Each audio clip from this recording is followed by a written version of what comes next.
Thank you for joining me again today. We're going to be cooking again with Saute Bay Home Chef Gourmet. And today we have some salmon here. These are wild caught salmon and they have been peeled. They don't have the fillet. They don't have the bottom on it.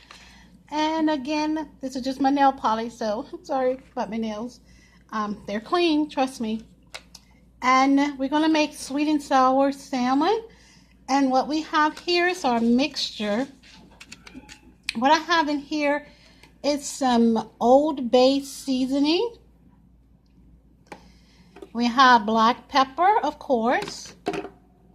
We have sea salt, garlic powder, crushed red peppers, paprika, and ground mustard, which is optional. And we have some oregano leaves for the health, which is also optional. It's up to you. So once you get that, we're going to go ahead and stir that all, mix it up all together. I pre-done that. And we're going to drizzle some oil over this. I normally use olive oil, but today I'm going to be using some stir-fry wok oil because I'm out of fresh olive oil. So I'm sorry about that. But you, of course, use olive oil, grapeseed oil, your oil of choice, okay? So I'm going to go ahead and drizzle some of this over here, just a little. Because we're going to be marinating these. Okay, got my oil all done. Just going to flip them so it gets on both sides.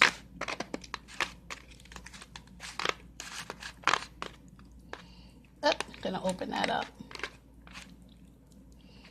And these are little thick patties.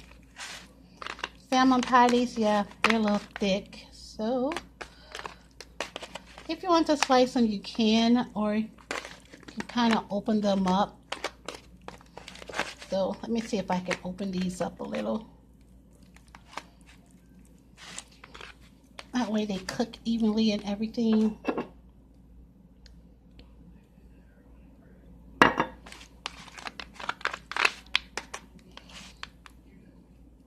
And what we're going to do next is sprinkle our seasoning over the top. I'm going to have to put the phone down because I'm recording this with my phone. So bear with me. Okay, we have that side finished, and I'm going to flip them and do the other sides. Bear with me. But first what I want to do is go ahead and pat this down. And I like to let it sit. Oh, missed a corner. I like to let it sit a while on this side just so when I flip it, it doesn't just fall off. That was the purpose of the oil. So for the sake of the video, I'm going to go ahead and just pat it in. And you can do that as well. So let's go ahead and flip these beautiful babies.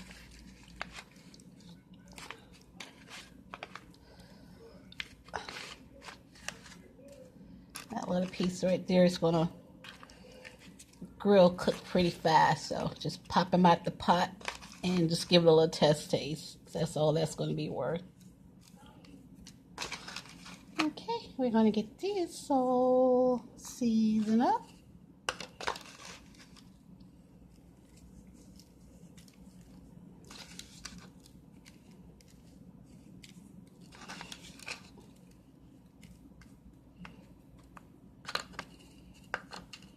If you have a little bit left, just save that because we're going to use that later.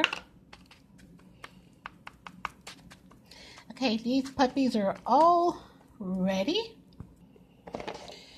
Okay, so what we're going to do now is go ahead and cover these with a lid tightly. And you're going to place these in the refrigerator overnight. If you want to do it this evening and you don't want to do it overnight, like, oh, I want something different, then go ahead and do it. Just try to let it marinate at least an hour or two.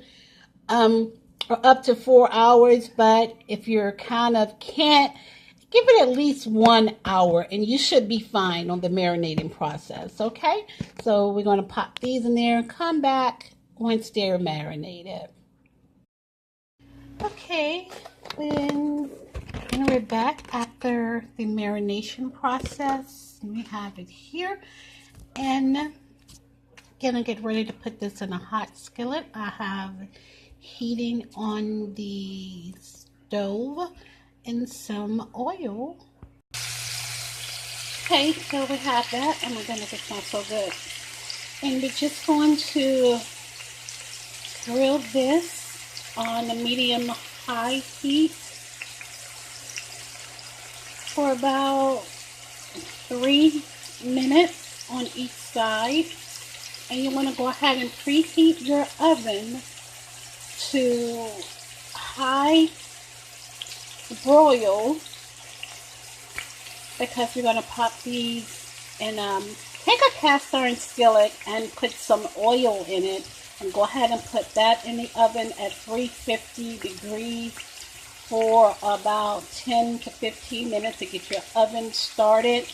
And once you do that, once this is done, then we're going to turn the oven on to broil. So first, go ahead and put your cast iron skillet, some oil in it, put it in the oven at 350 degrees for 10 to 15 minutes to get your oven heated up, because we're going to transfer these into that cast iron skillet once we start to do the sweet and sour part of this, okay?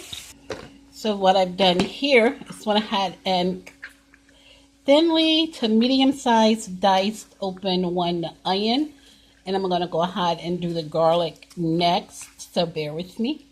Okay, I have the garlic chopped up here, mostly sliced. I like to taste my garlic, so sometimes I don't like to go so thin and finely chopped, and I went ahead and separated the layers of the onions just so I can get a better of that. So I'm going to go ahead and get started on the sweet and sour sauce. Okay guys, what I forgot to tell you is when you're marinating it for the seasoning that we did, you want to sprinkle, it's optional, but you can sprinkle some lemon juice on top of it for while it's marinating. And after 3 to 4 minutes, I went ahead and turned it. You can see that nice glazed grill. It's beautiful, isn't it? Okay, so at this point, you want to go ahead and turn your broiler on. The cast iron skillet in here. Actually, I'm just going to wait until I get ready to put this in here, because there's some more steps that I need to do. Okay, so let's get back to the sauce. And that little lonely piece that was by itself, we're going to taste that. Oh, it's so hot. Hello? Mm-hmm.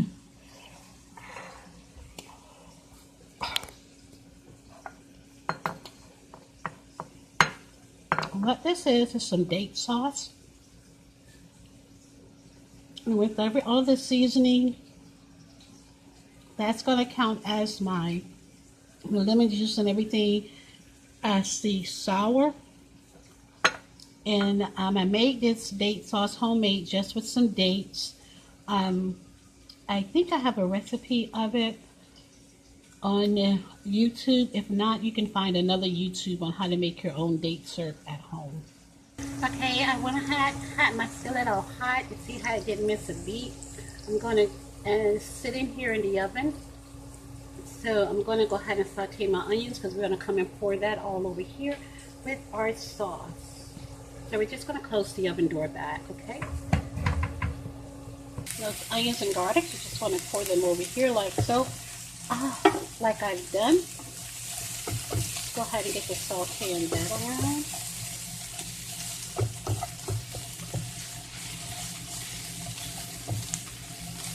You want to add a little juice to it. I'm going to show you a very easy trick to pull some more flavor. This is the juice of the bowl where I had it marinating. I added just a little water to it. I'm going to go ahead and pour that over in there. And we're going to stir that around here. Yeah, yeah.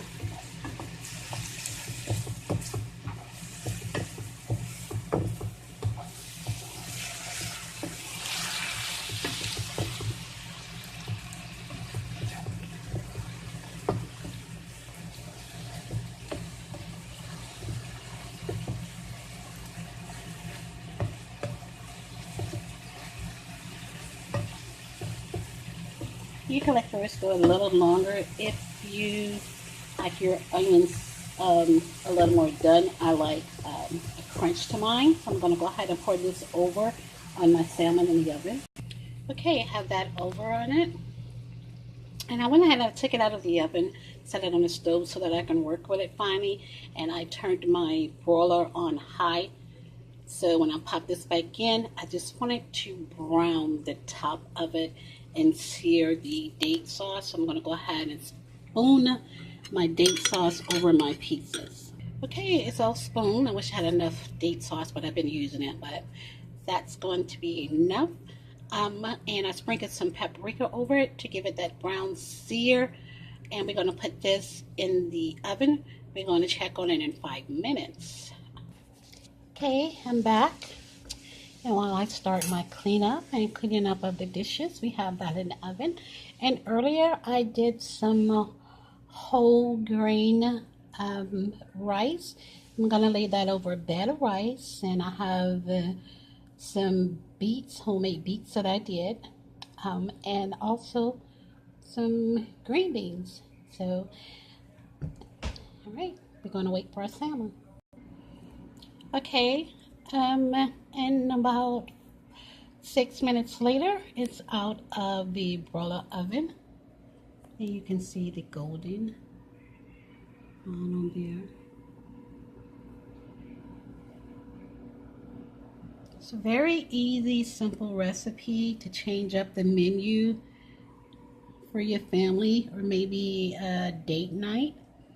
So yeah, and again, serve with your favorite pasta or salad or rice and side dishes. Again, thank you so much for watching, joining me. Again, this is Cooking with City Bay, and enjoy the rest of your day. Peace and love.